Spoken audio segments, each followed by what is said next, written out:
Bueno, tenemos esta información en desarrollo, no le perdemos la pista al Papa Francisco, vamos a retomar tema Venezuela. Tenemos a nuestro invitado, Fernando Rivero, constituyente, filósofo, abogado. ¿Cómo está? Bienvenido a Telesur. Gracias. Gracias por este tiempo. ¿Veremos a las partes hoy en República Dominicana? Bueno, creo que debemos prepararnos para dos escenarios. Para el país, para la región, lo más conveniente es que los representantes de la Mesa de la Unidad Democrática asistan al diálogo.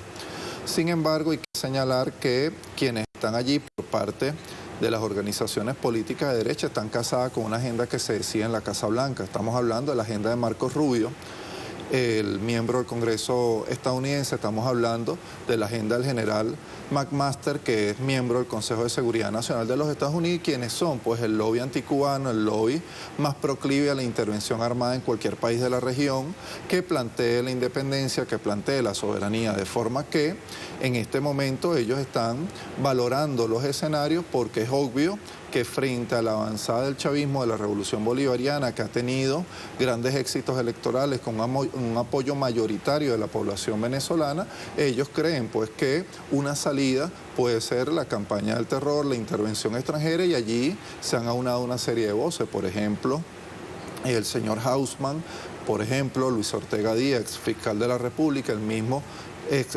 militar, ex general o ex militar activo, quiero decir, Miguel Rodríguez Torres, como también algunas personas que fueron antiguos gobernantes en algunos países de la región, como el caso Uribe Vélez y Andrés Pastrana. Se trata en definitiva de todo un concierto que se está dibujando, que se está proyectando para tratar de boicotear la paz en Venezuela. Esta semana el gobierno, más específicamente las fuerzas de seguridad y de inteligencia del Estado, lograron desmantelar una banda terrorista en el área metropolitana de Caracas, que tenía intenciones incluso de hacer explotar un coche bomba en la Embajada de Cuba en Venezuela, en esta sede diplomática, y otras acciones de violencia que han sido enumeradas. Pero la mediática, dentro y fuera, ha querido posicionar a esta gente como una suerte de héroes, incluso de mártires torturados. ¿A qué se debe esto? ¿Acaso una excusa de la cual se está valiendo la oposición para escabullirse del diálogo? Nosotros, en principio, todo el pueblo de Venezuela, incluido su gobierno bolivariano, lamenta la muerte de cualquier venezolano. Sin embargo, hay que señalar que el operativo antiterrorista realizado allí, en las inmediaciones del Junquito, reviste una singular importancia. ¿Por qué? Porque allí se venían preparando una serie de acciones armadas, de acciones violentas, que eran el abreboca, las acciones de vanguardia para procurar nuevos hechos de desestabilización que colocan en peligro no solamente la vida de personas, sino que además incitan la guerra, la confrontación armada en Venezuela. De hecho, se puede apreciar con las declaraciones sobre ese suceso que ha emitido el expresidente Uribe Vélez o Andrés Pastrana, lo que ha hecho, por ejemplo, Patricia Poleo, lo que han hecho diferentes actores de la Mesa de la Unidad Democrática, como hay toda una alineación que pretende socavar el diálogo y crear las condiciones para hablar en el plano internacional del Estado canalla o del Estado fallido. Y esto no es otra cosa que parte de la agenda. La Mesa de la Unidad Democrática lo ha dicho prácticamente de forma abierta. Ellos piden la intervención humanitaria, ellos piden la intervención de potencias extranjeras, y debemos también señalar que esto se da en el marco de algo muy peligroso para la región. Se trata de la ruptura con la doctrina Obama, la doctrina del poder inteligente. En este momento el presidente Donald Trump ha vuelto, digamos, en el marco de todo lo que ha sido la política exterior de los gobiernos republicanos, a radicalizar sus posturas en la región, y por supuesto Venezuela en este momento denuncia ante la comunidad internacional, ante los pueblos del mundo,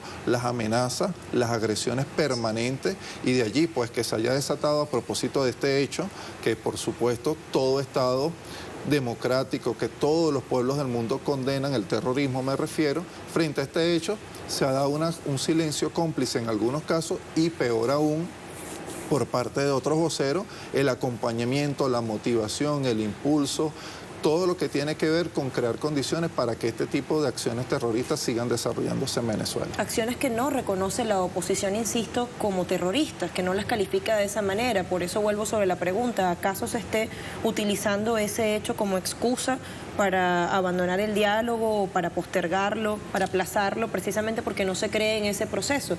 De ser así, ¿por qué se ha invertido tanto tiempo y por qué se ha creado tanta expectativa en la gente? Y digo porque estamos viendo que claramente se está poniendo en esa misiva que hace llegar la MUD al presidente Danilo Medina como condicionamiento prácticamente este asunto de la banda terrorista. Sí, desde luego, es que no solamente es que quieren suspender el diálogo, es que están amenazando ya con salirse de la vía electoral, que es lo más grave. De hecho, aquí esto debemos verlo también con la cumbre, la reunión que va a tener la Alianza del Pacífico el día 22, en los 4 o 5 días, ellos se van a reunir y seguramente también van a tocar, y de allí irán a la OEA y vendrá toda una escalada en las organizaciones internacionales donde los Estados Unidos tiene presencia para tratar de generar un cerco diplomático político y pedir nuevamente la intervención armada.